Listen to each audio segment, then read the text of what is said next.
นั่นไทยโยก หลานหัวบ้าเม็ดจนหัวนั่นน่ะปีนเริ่มไปนั่งเฉยยิ้วปาก นั่งเผาเอ้ย คือว่าสำเร็จบ่แหละ กินสบายแล้วนะทุกวัน ได้อยู่ดอกสิพอไปได้เนาะพวกข้าเนาะอันว่าเครื่องเข้ามาได้ แต่ก็มีข่าวว่าเครื่องเข้ามาได้ลุงแก้วว่าเครื่องเข้ามาได้อยู่แต่เฮายังบ่ได้มีทุนดอกเฮาว่าไปชื่อได้อันนี้ เลย เฮาว่าให้ FC ให้ผู้ใหญ่ได้เงินจังลมเรื่องนี้รายละเอียดกันเติมลมกันลิ้นก่อน มาบุกมือเดียว2 มื้อแล้วเนาะ เลย อิ่มพักกันกินอิ่มเบิดอยู่แล้วว่าแต่ละคน แมน สม อิ่ บู ม รณ์ สมบูรณ์เนาะ สมบูรณ์เลย เมื่อวานนี้กินต้มปลาโดดไปเอาอยู่ครัวสิ้นบริสุทธิ์ได้น่ะบ่เวียง เอาเวียง บ่เวียงมากับข่อยลงอยู่ป่าอยู่บนครัวนะบ่แม่นงัวเด้ สิ้นกวงได้นี่นะ สีกวาง แล้ว เอาพี่น้อง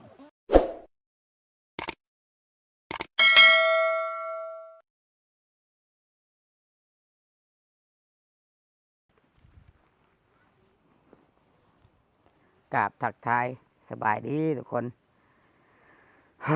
สบายดีและสวัสดี FC ของตุสิทธิ์เบิร์ดสุคนที่หักแพง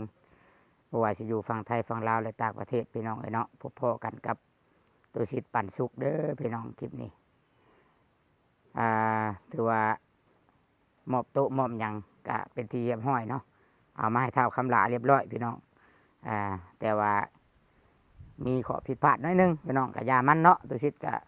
บ่ถือซาดอกถือว่าอันนั้นไปก็ถือว่ากำลังสีมาพากันกินข้าวกินน้ำพี่น้องเนาะเป็นผู้ใหญ่เป็นทางผู้ใหญ่ใจดีทางต่างประเทศเนาะเป็นคนไทยเพิ่นบ่ประสงค์ออกซื้อออกน้ำเพิ่นซื้อซีนเนาะมื้อนี้ก็ซื้อซีนมาเกือบ4 โลพี่น้องเนาะซีนงัวพี่น้องขอบคุญขอบคุณในหลายที่เชื่อมกเชื่อใจตุสิทธิ์และก็ให้ตุสิทธิ์เป็นสะพานบุญให้และก็รวมถึงโต๊ะหินอ่อนก็เป็นแม่หักจากประเทศสวิตเซอร์แลนด์ขอบใจแม่หลายๆขอให้บุญค้ำนำสู้แม่เด้อสาธุต้องขออภัยพี่น้องที่ว่าเข้าใจผิดก็คือว่าที่จริงตุชิตมาฮอดแต่หึงเนาะมาฮอดแต่หึงเรื่องของเรื่องนะ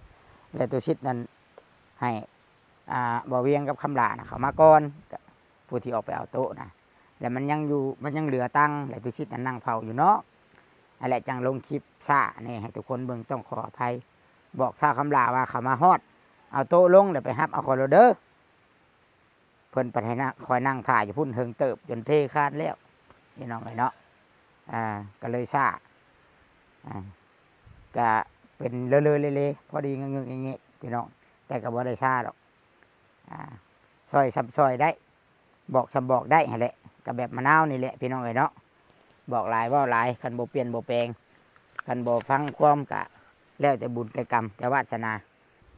เดี๋ยวตุชิดสิกับกล้องหลังให้เบิ้งพี่น้องเลยเนาะถือว่าเวียกของการเทคานนี่ว่าถือว่าสำเร็จพี่น้องเลยเนาะถือว่าแล้วเป็นที่เรียบร้อย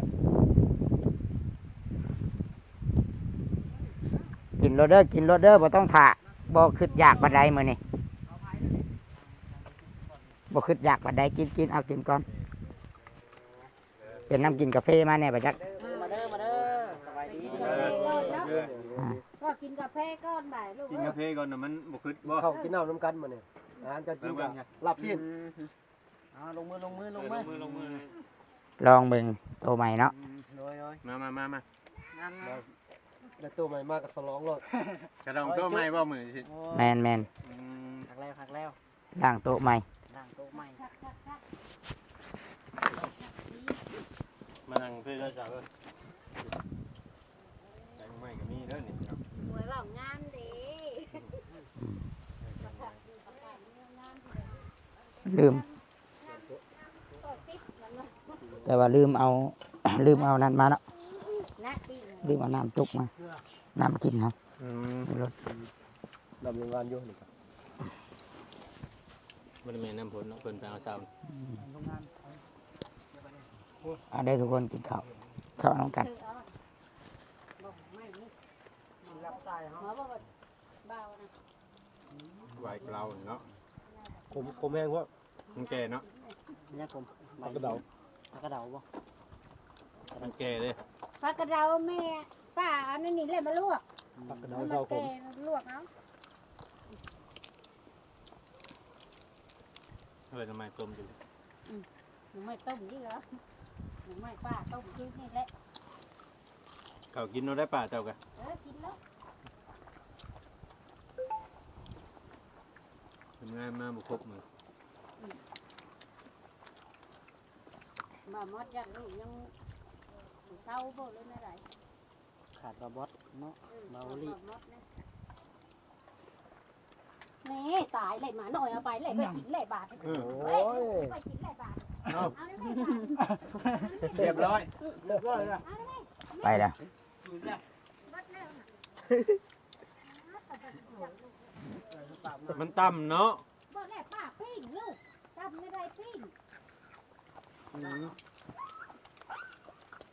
ไปนั่นไปโยก ลาดปิ้งหัวบ้าแม่ขึ้นบนนั่นน่ะปิ้งเริ่มไปนั่งเฉยนิ้วป้า นั่งนั่งเผาเอ้ย คือว่าสำเร็จบ่แหละ ทิ่มสะพายกันนะถูกไว้ ล่างถึงอันล่างถึงอันคานไม้เสาไม้แล้วก็กับโต๊ะวันนี้ก็มอบเป็นหน้าที่ให้เท่าคำลาเพิ่นว่าเพิ่นน่ะสิบุกบืนเอาได้สำใดพี่น้องเอาดินเอาหยังเข้าความดุความมันขึ้นอยู่กับผู้เกี่ยวเองบัดนี้เนาะ แม่ หน้าที่ของ YouTube หน้าที่ของผู้ใหญ่สำเร็จสำนี้รวมถึงสร้าง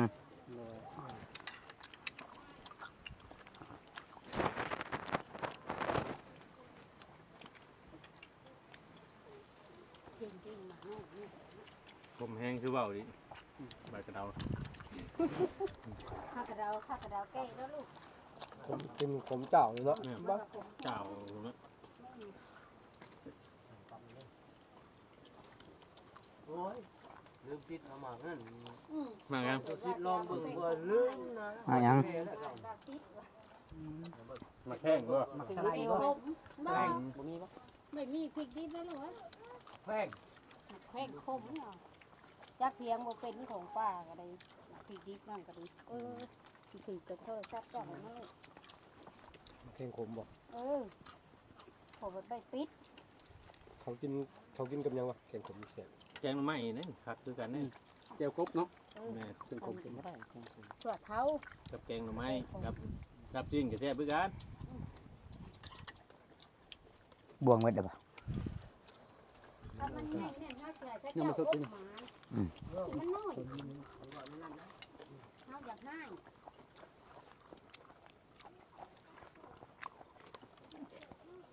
มันลายโตกับยันเรียกมันบ่กุ้ม เมนอะไรเนี่ยลูกเลย มา หัว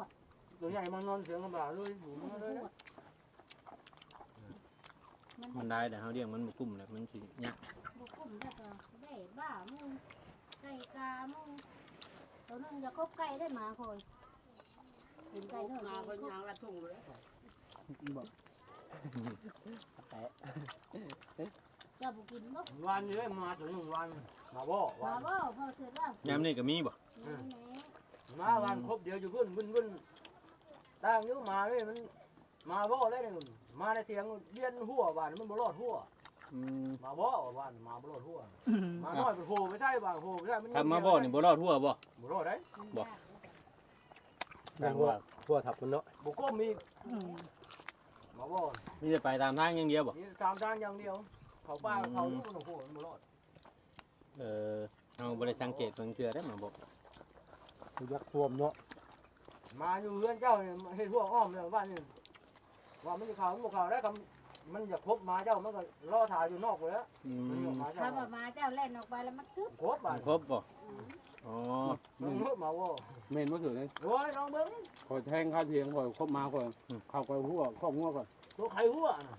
มันก็ลาวคนย่องเส้นเทียงย่อง ตัว มา ไข่หัว มือใคร เป็ เล่ น น ตาญาตินำมาบ่นี่ เนาะ เนาะ ก็บ่ไข่บ่เข้า มันงัวได้ค่ะมันเคยในนั้นยังครบยังเพิ่นบ่ งัวกระผูในทง อืม พวกนี้แล่นบันยังสอบมันนั่น ครบไปตัวทิพย์นั่นเนาะ มาว่าเนาะการจะสู้ บัดงัวเป็นบ่นะ ผู้เจ้านั่นมันก็ชนรถดิ มันแล่ มัน น ไล่ ได้ ชน ไหม มันเล่น งูเป็นว่อก็มีมา นี่แหละคือเบิดกินอยู่ เด้ เนาะ งูแม่เมียบ่เด้ตำหดหมูหดมาไปดักใกล้ได้ยังคานบ่ได้ มัน นะ บางคนกินบ่เป็นว่อตัวบ่ เดี๋ยวจะว่าแล้ว จักว่าเนาะ เป็นเยอะ มัน ได้ยินแต่จุ่มเบิ่นได้บ่มัน คนว่อเลยจ้ะ คนว่าเจ้าก็คนว่าก็ฆ่าเฮาคนนี่บ่ อันนั้นว่อเนาะ เป็นว่า ไก่ห่า เอาไปปัวนะ บูเมื่อพื้น คนว่อกับบำบัด ญาติเฮาในตีนอันมึง เป็นบ้านเนาะ ตัวบำบัดน่ะมันว่าบ่แห้ง เอาไปปัวแน่เนาะ ไปกลัวแหละ ตัวมันแห้งเอาบ่ได้ ตัวนั้นมันจะบำบัดนะ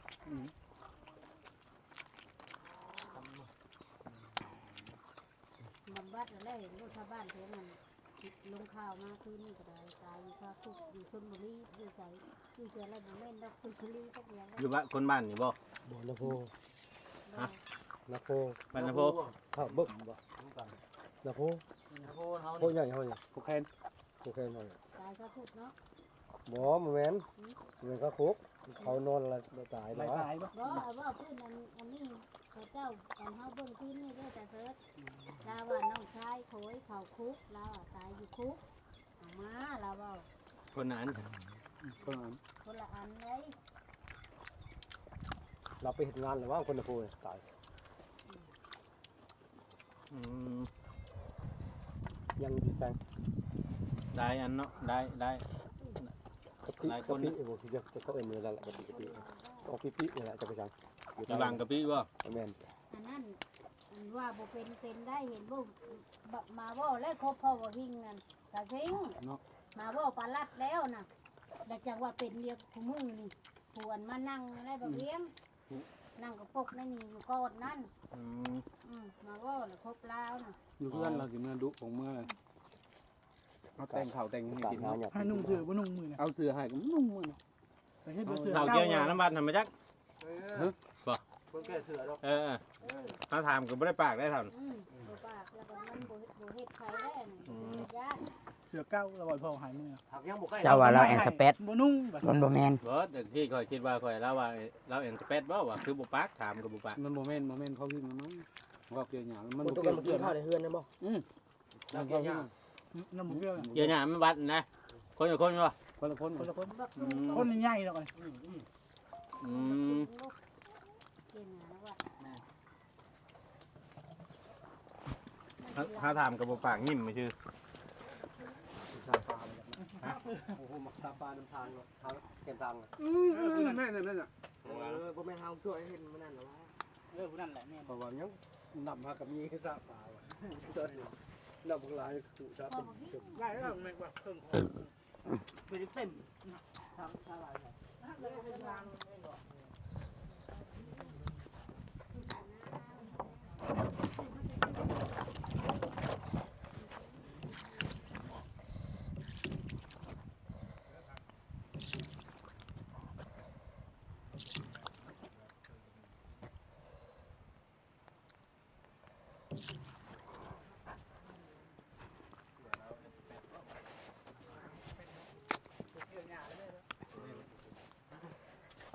มาจอกในทงเสือ ข่อยปากไปพอ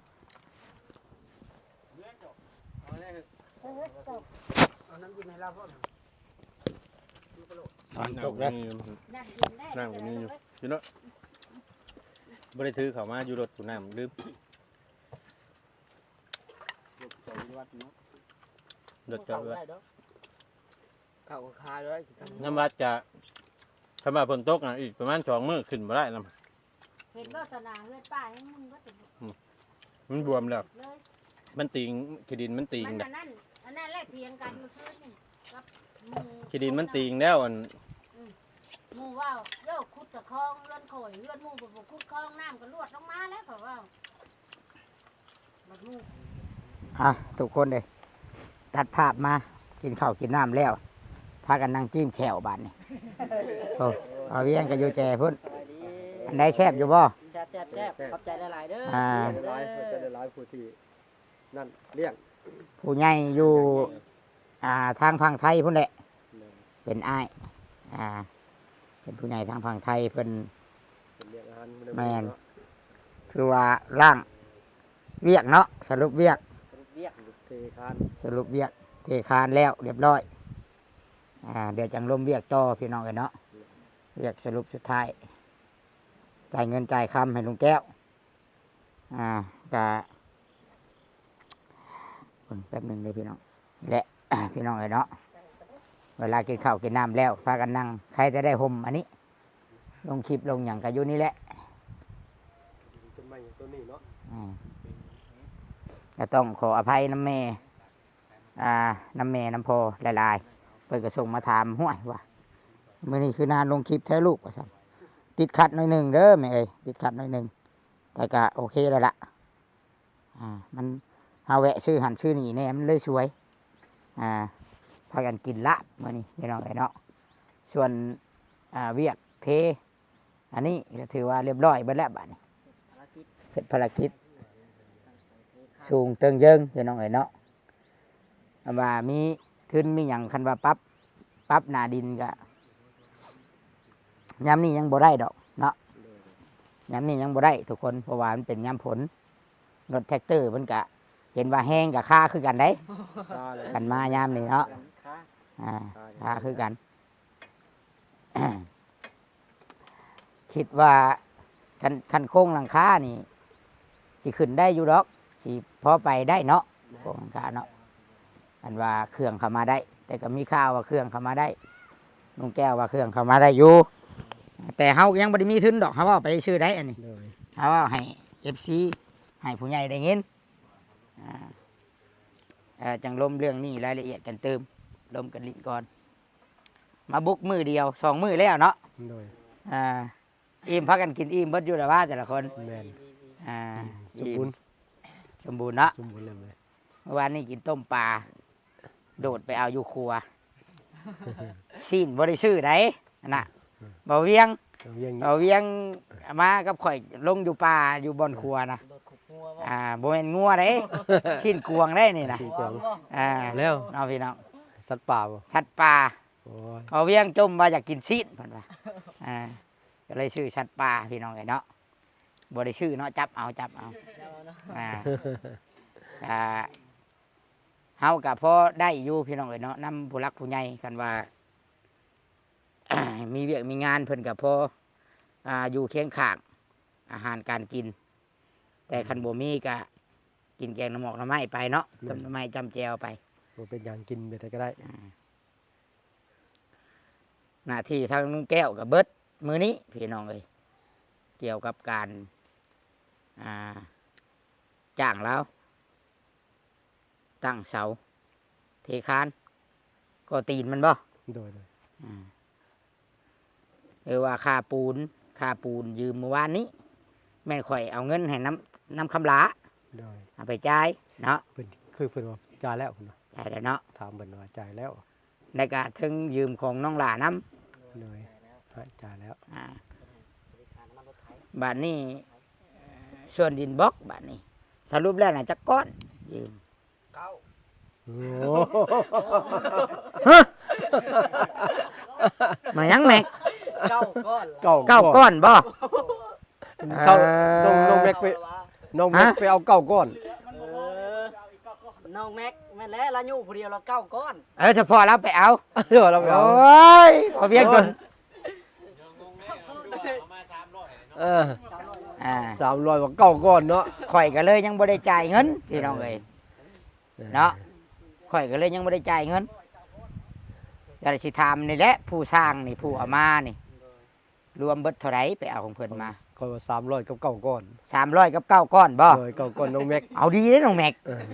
คันเฮาไปให้เพิ่น300เฮารูปทึนได้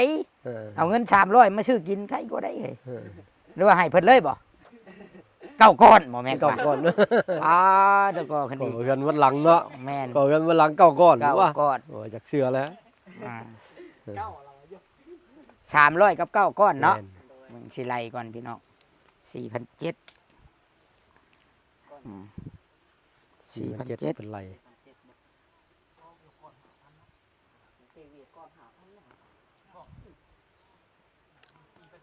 โอ้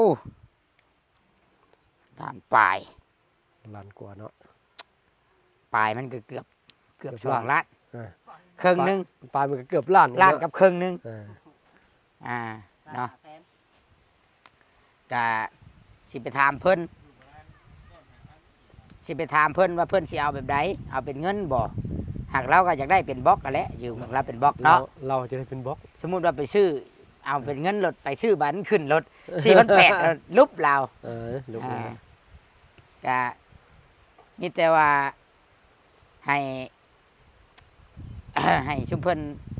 ไปสั่งมาเลยโลดแหละแล้วเฮาก็เอาเงินให้ เนาะ แม่นสี่พอมัน4,700เนาะมันขึ้นได้เลยได้ โอ้ บอกนี่ แม่นเฮาเฮ็ดเฮือนน้องนุ่นตอนปีนั้นแม่นเท่าไหร่3,000ปลายหนึง สา บ่ มพันปลาย เนาะ แม่น จื้อได้ยัง สามพันปลายแหละ มันอยู่หน้าเฮือนน้องนุ่นน่ะเนาะ แม่น อ่า ขับมาเทเลฟันจะได้เนาะ แม่นมันก็ขึ้นเรื่อยๆเด้อันนี้มันก็สิขึ้นคือกันมันต้องขึ้นอยู่แล้วแหละพลาน5,000บ่โอ้ย 5,000 5,000พุ่น สั่งชีวิตจะหาพัน อันนี้เวียดเราก็5,000 อัน เดือน นี้ นี้ เลย ไอเวียดนี่เด้ เวียดคนนั้นมันเดือน อืม 5,000คือกัน มาสั่งตลอด แต่ว่าตัวนี้บล็อกเก่ามันเกี่ยวมาแต่ช่วงเดือน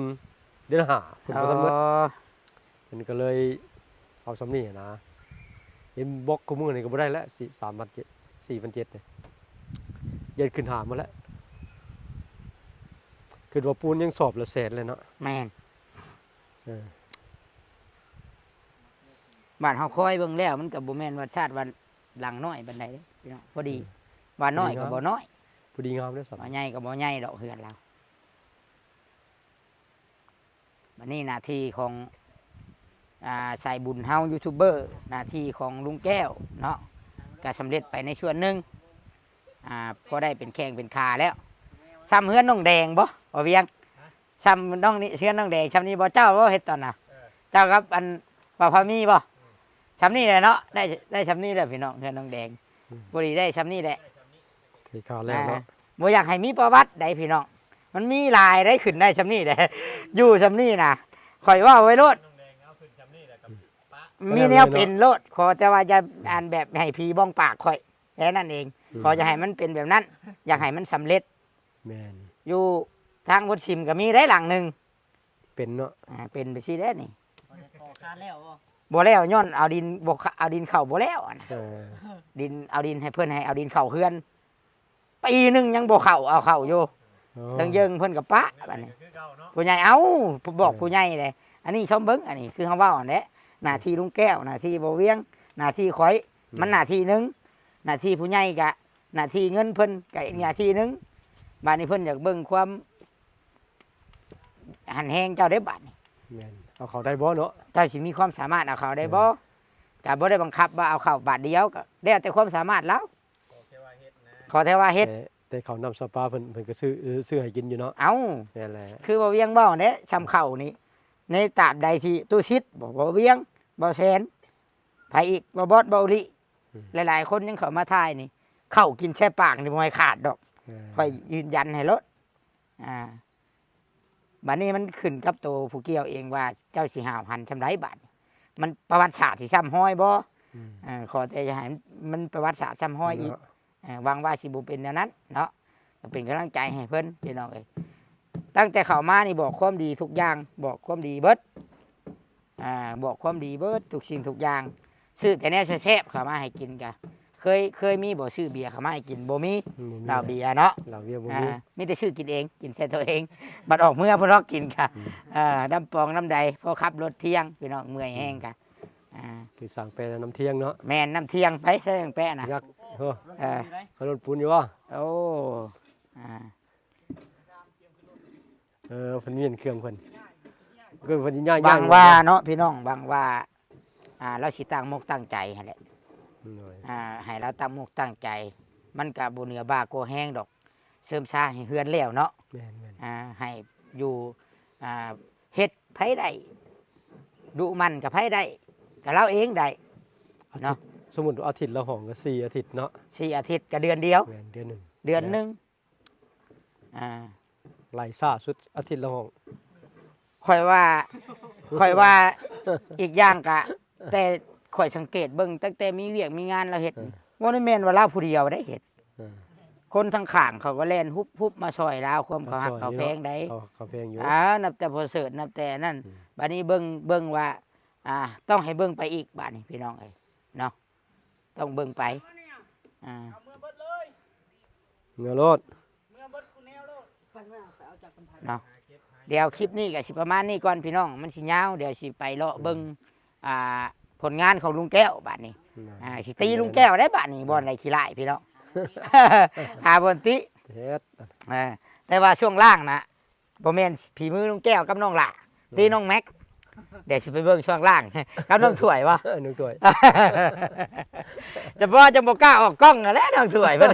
เพิ่นมีความผิดโอ้ยพอจังหลีกกล้องนั่นแหล้วจ้ะ เหล็กก็เหล็กไว้ฮะ มันมีความผิดอันนี้เอาพี่น้องเลยกะสำนี้ก่อนคลิปนี้ก็ได้เนาะกะบางทีคนเฮาก็มีตัวฮู้ตัวบ่ฮู้คอยบอกกันไปเนาะคอยบอกกันไป เบิ่งไปนอกจากว่าบอกแล้วบ่เฮ็ด ขาเนาะ จังคา แม่น จังปล่อย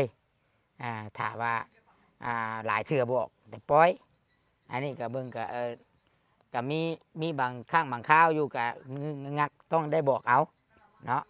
แต่ก็ดูเฮ็ดเอาบอกชมเชยอยู่พี่น้องไอ้เนาะดีใจน้ำเพิ่นเดี๋ยวสิไปเบิ่งเพิ่นเก็บเครื่องเก็บของเก็บอุปกรณ์บัดนี้พี่น้องเอาสบายดีพี่น้องสบายดี